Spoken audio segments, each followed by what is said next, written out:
Hello, नमस्कार, आदाब, सत श्री अकाल और अस्सलाम वालेकुम। मैं हूं मोहम्मद अहमद काज़मी, लेकर आया हूं आपका पसंदीदा कार्यक्रम आपके रूबरू। इस कार्यक्रम में हम खबरों की तह तक पहुंचने की कोशिश करते हैं।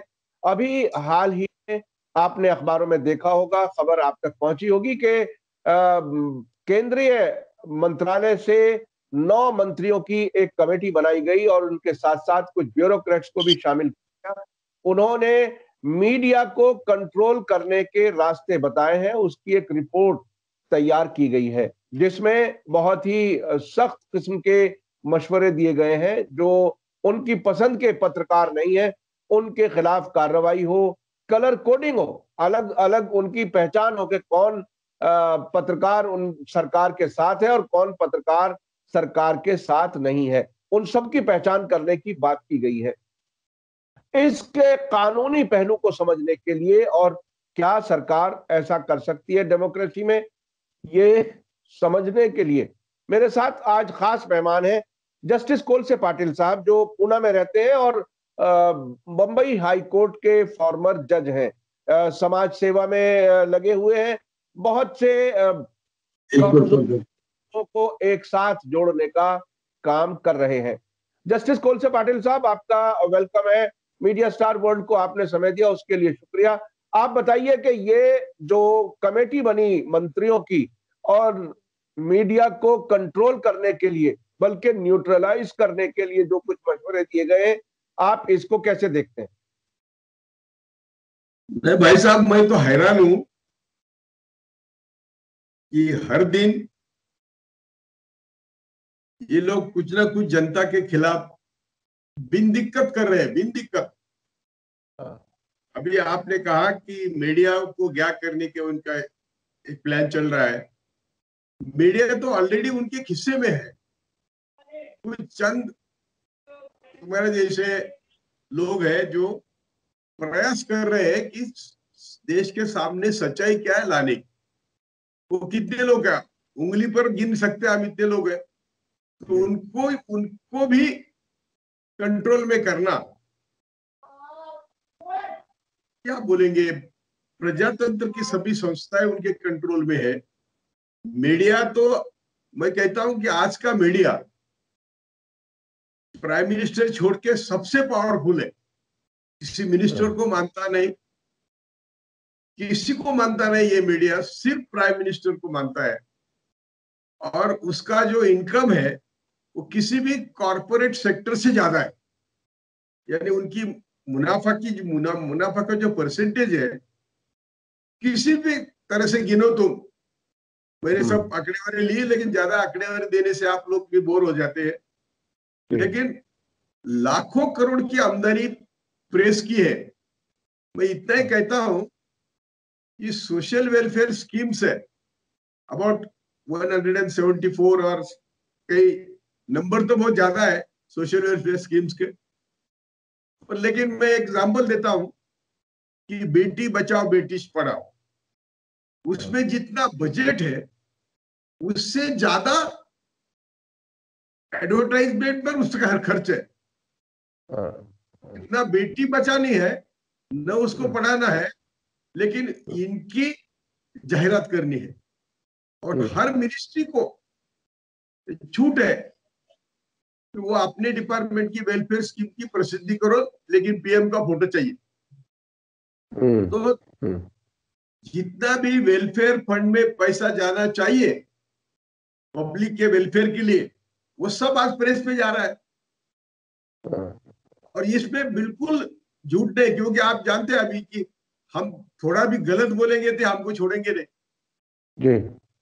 तो हम बड़े जिम्मेदारी के साथ कहते हैं कि इनका जो सोशल वेलफेयर स्कीम का बजट था वो तो खत्म हो गया, वो सिर्फ प्रेस को गया है। दूसरी बात है, इनका बजट कहाँ बढ़ा है।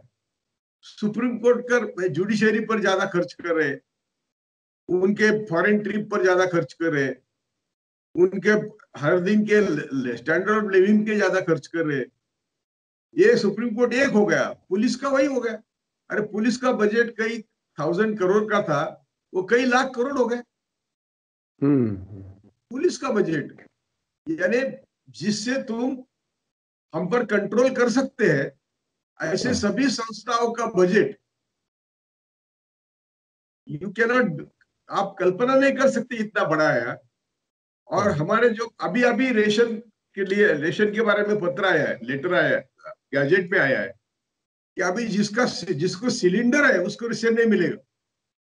तो आप कितना क्रूएल खेल खेल रहे हैं कि आप पहले लोगों को बोलते सिलेंडर ले लो, फुकट में सिलेंडर देते हैं, वो फिर भरते नहीं, वो पैसे पड़े हैं सिलेंडर अभी जो इस्तेमाल में नहीं है, उसके कई सिर्फ आंकड़ेवारी बाद में दे दूंगा। लेकिन तुम पहले लोगों को सिलेंडर लेने को जबरदस्ती करते हैं और आप बोलते हैं कि जिसके पास सिलेंडर है उसको रेशन नहीं। एक क्रूएल सभी सभी तरह से, सभी क्षेत्र में। मैं तो कहता हूं शिक्षा में, आरोग्य में, अरे जुडिशरी में, वेलफेयर स्कीम कोई भी हो उसमें इन्होंने बजट कम किया है और बजट बढ़ाया है जुडिशरी पर, पुलिस पर, एडमिनिस्ट्रेशन पर, एमपी एमएलए पर बजट बढ़ाया है।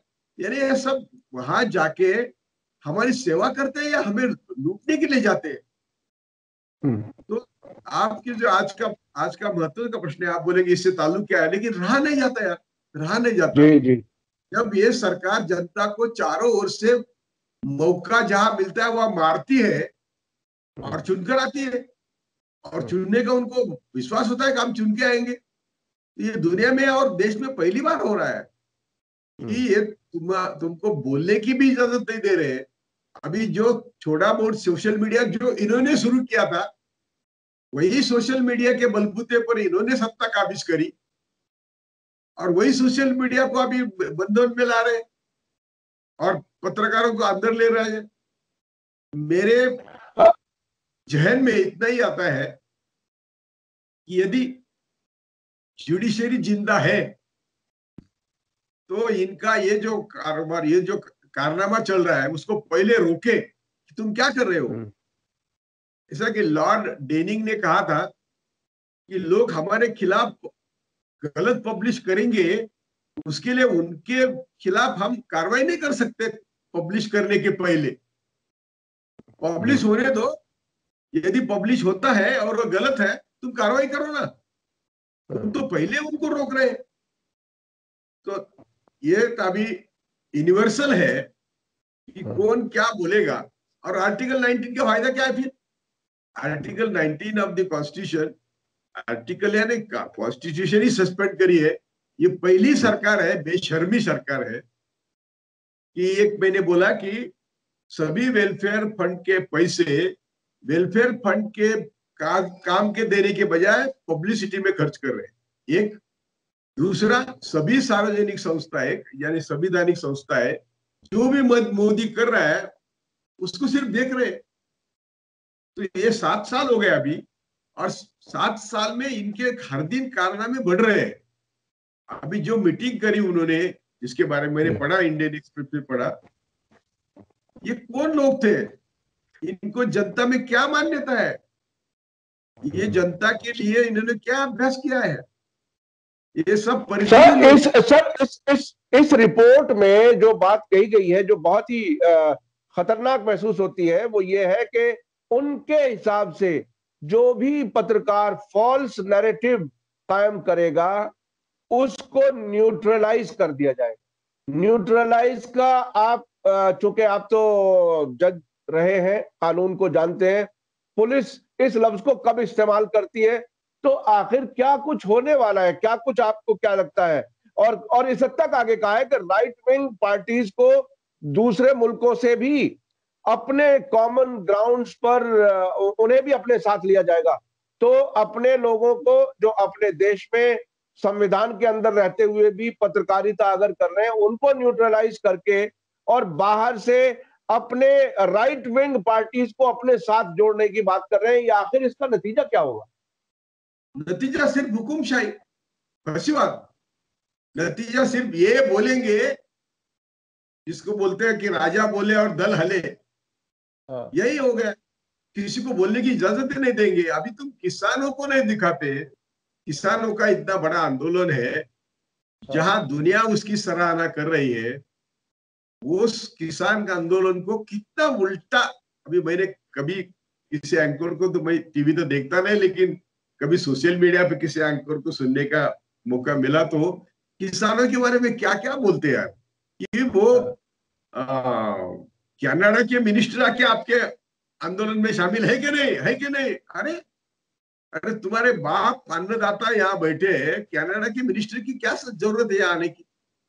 लेकिन ये ऐसा बोल के हमारे सामान्य जनता का भेजा सड़ा रहे हैं। और इसका इसका भी कुछ लिमिट होता है यार, इसका कुछ लिमिट हो रहा है। ये सब अनलिमिटेड चल रहा है। मैं कहता हूं, ये ईवीएम के ताकत पर इलेक्शन जीतते हैं, और बिल्कुल इलेक्शन जीतने के बाद वोटरों की इनको बिल्कुल परवाह नहीं है। और मैंने पहले ही भी कहा कि चारों तरफ से जनता को घेर लेकर रखा है, चारों तरफ से जनता को घेर रखा है। जनता मरे और हम राज करें। ये मुझे लालू के शब्द याद आते हैं। उन्होंने आडवाणी को कहा था कि आपने देश भर लोगों को मारा, राम भक्तों को मारा, और अभी आप जा रहे अयोध्या। अरे, राम की भक्ति करने के लिए भक्तों को तो रखो।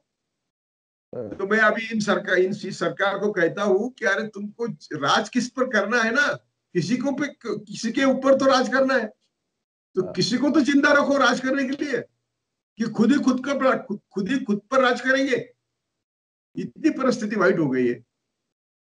ये कोविड का भी अच्छा अभी अच्छा, देखो। पत्रकारों की कलर कोडिंग की बात कही जा रही है। कलर कोडिंग बाकायदा, जैसे ग्रीन अभी और रेड और ये इनका जो न्यूट्रलाइज शब्द है, ये क्या हाँ, शब्द है? हाँ, अरे, तुम कौन होते हो कि अभी वो अमित शाह ने भी, आपको मालूम है, याद है कि नहीं मालूम नहीं, अमित शाह ने पार्लियामेंट में कहा कि आतंकवादी कौन है ये कोर्ट ने तय करने की जरूरत नहीं, हम तय करेंगे। तो बात खत्म हो गई ना। हाँ, तो जब अमित शाह कहेगा कि तुम और मैं आतंकवादी हूं, तो हम आतंकवादी हो गए। हाँ, कि लफ्ज ऐसे है कि तुम्हारे कारनामे से, तुम्हारे इतिहास से, तुम्हारे बर्ताव से हम समझ सकते हैं कौन आतंकवादी। तो कोर्ट में जाने की जरूरत ही नहीं, डाल दो हाँ। तो अंदर। इसका मतलब अदालत की कोई जरूरत नहीं है, अदालत की कोई गुंजाइश नहीं है। जो उनकी मर्जी आएगी वो करेंगे। ये इसका मतलब ये हुआ कि हम एक तरह से मुल्क को डेमोक्रेसी से निकल करके और हिटलर शाही की तरफ हम पूरी तरह से जाते हुए देख रहे हैं। क्या एक तरह से हम एक हिस्ट्री नहीं, को के गवाह बन रहे हैं? क्या आपको क्या लगता है? नहीं, मैं तो वही कह रहा हूं। मैं तो हैरान हूं, हैरान। मेरी हाँ, बुद्धि नहीं चलती कि इतने क्रूएल रेजिम कैसी हो सकती है, और इतना, जिसको कहते हैं बेशर्मी से वो कारोबार कैसा कर सकते हैं। वो इंसान है कि नहीं? और सिर्फ रोबोज है, संघ के रोबोज है। संघ का आदेश आता है, वो खुद सोचते ही नहीं। ऐसा ही हो गया। मैं थक गया हूँ संघ का इतिहास बोल के आपको। लेकिन हाँ, फिर दोहराता हूं कि उनका कहना है कि हम देश के मालिक है और तुम सब गुलाम है। ये स्टेज अभी 100% आ गई है, और हम सब गुलाम हो गए हैं। और इसको सपोर्ट करने वाले हमारे सभी संवैधानिक संस्थाएं हैं। ये सभी संवैधानिक संस्थाएं मोदी का नंगा नाच खुद आप खुले आंख से देख रही है, और कुछ नहीं कर रही। तो जी जी, किसी भी सवाल का जवाब एक ही हो सकता है हाँ, कि हम सब भारतीय मरे हुए नागरिक है, जिनको गुस्सा ही नहीं आ रहा है। मैं शुक्रगुजार हूं कि हमारे किसान भाइयों ने आंदोलन खड़ा किया है, और ये बड़े डट से चल रहा है। इसलिए मैं बार बार वहां बॉर्डर पे जाता हूं। अभी भी हमने बहुत अच्छा प्रोग्राम किया था, लेकिन वो हाँ, मेरे दोस्त, मेरे गुरु गए नहीं। तो मैंने अमृतसर से पानी है ना, जिसको वो अमृत कहते हैं, और जालिंधर वार की मिट्टी लेके हमने यात्रा निकाली थी। और हम हर जगह जाके उनका उसका तिलक लगाने वाले थे। लेकिन ये हाँ। जस्टिस सावंत गुजर गए, इसके लिए मुझे वापस आना पड़ा।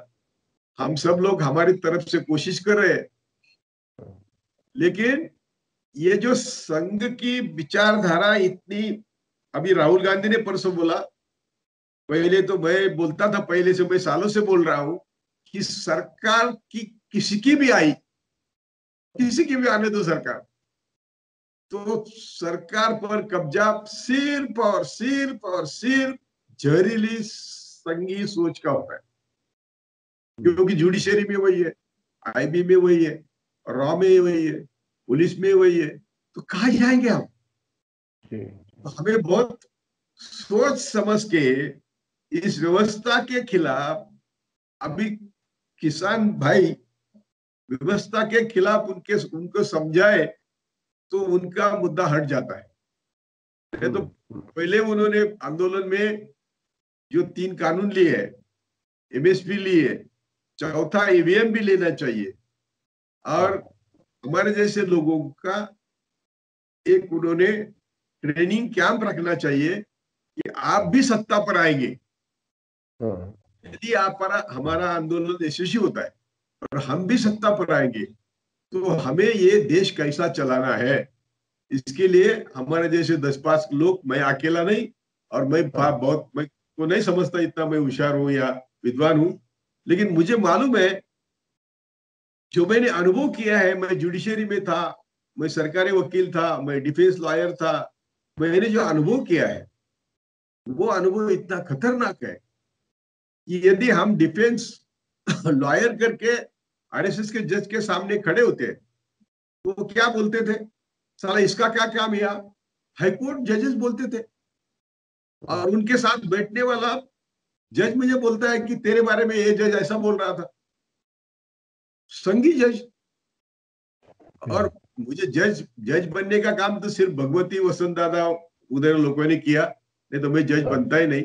और जज बनने के बाद भी मुझे कैसा सताना है उन्होंने तय किया, लेकिन मैं उनका बाप था। देखो, आपके माध्यम से मैं सब देश को बोलना चाहता हूं कि राइट टू डेथ ये मैंने दिया है देश को, और ये जजमेंट उसका पार्लियामेंट को कानून करना पड़ा। फॉर्चुनेटली मेरे गुरु मेरे साथ थे, जस्टिस सावंत।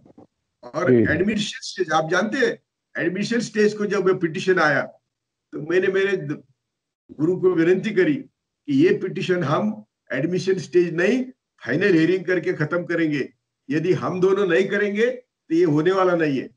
वो बोले, हम पर बहुत बहुत सोचे समझे इंसान थे, बहुत बड़े इंसान थे, उनको वो पसंद नहीं था, लेकिन मैं रोया कि नहीं, बोले यदि ये जजमेंट हम नहीं देंगे ना तो कुछ नहीं होगा। तो सामने वाला जज लॉयर भी फेबरगेस्ट हो गया कि अरे ये क्या बोल रहा है। मैंने कहा, तू एडमिशन मत मांग, सिर्फ हम फाइनल हियरिंग करते हैं, ये मैटर मुझे खत्म करनी है। और हमने attempt to commit suicide is no offence, इसका दूसरा मतलब होता है right to death, right to die. We have given as a fundamental right and that is accepted by parliament. तो जब लोगों को मौका मिलता है, बहरहाल वो एक बहुत ही तारीखी हिस्टोरिकल एक फैसला था, जिस पर एक अच्छा खासा डिबेट भी हुआ था, और बहरहाल वो आपने एक बड़ा कंट्रीब्यूशन दिया। अभी जिस तरह से आपने बताया कि हमारा देश एक तरह से सारी संवैधानिक संस्थाएं बहुत ही कमजोर हो चुकी हैं, और देश जो है वो एक तरह से डिक्टेटर निजाम में पहुंच चुका है, आपने इस हद तक कहा। लेकिन फिर भी आपका कहना है कि सब लोग अगर मिलकर के सड़क पर आए, क्योंकि हमसे पहले भी आपने कई बार कहा, और या तो घर पर सड़ के मर जाए या सड़क पर आकर के मर जाए। तो सड़क पर आकर के मरने की बात आपने हमेशा एक तरह से ऑप्शन लोगों को बताई है। एक ही चारा है जी, एक ही चारा है। जब एडिटोरियल और एडवर्टाइजमेंट की दीवार ही खत्म हो गई तुम्हारे प्रेस में, और जब प्राइम मिनिस्टर का घर एडिटर्स का घर बन गया, तो अभी तुम क्या करेंगे? जी, जी, जी। आप देखेंगे, ये गोस्वामी इतना बहुत ही बुरा बोला है, खतरनाक सूरत है। हाँ, वो गोस्वामी इतना खतरनाक बोला है पुलवामा के बारे में और बालाकोट के बारे में, वो तो पहले जेल में जाना चाहिए था। जी, ये तो जी। इतना बड़ा सीक्रेट, तो ये सबको छूट मिल रही है। इसका मतलब ये सब प्राइम मिनिस्टर के बेड में सोते हैं कि क्या? जी जी जी जी। ये बहुत ही खतरनाक सूरत हाल है कि अगर मीडिया ही अपनी जिम्मेदारी ना निभाए और वो काम ना करे जो उसे करना चाहिए, वो पूरे देश के लिए बहुत ही खतरनाक है।